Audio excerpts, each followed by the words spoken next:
ప్రభునామమున శుభములు. మీ అందరికీ independence day greetings తెలియజేస్తూ, ఈ స్వాతంత్ర్యం అనుగ్రహించి క్రీస్తు మనలను స్వతంత్రులనుగా చేసి ఉన్నాడు కాబట్టి మీరు స్థిరముగా నిలిచి మరలా దాస్యమను కాడి క్రింద చిక్కుకొనకుడి. గలతీ పత్రిక 5వ అధ్యాయం 1వ వచనము. ప్రార్థింతము.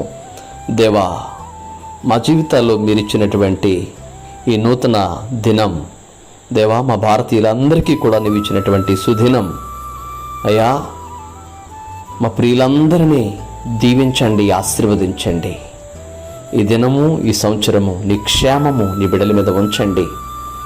దేవా, జన్మదినం కానీ వివాహ దినం కానీ జరుపుకుంటూ ఉంటే ఆ దీవెనలను వారికి దయచేయండి. దేవా, వారి కుటుంబాల్లో నీ సమృద్ధిని, సంతోషం దయచేయండి. దీవించి ఆశీర్వదించమని యేసు నామములో అడిగి వేడుకొనుచున్నాం తండ్రి. ఆమెన్. త్రియేక దేవుని మీకు తోడేయుండును గాక. ఆమెన్.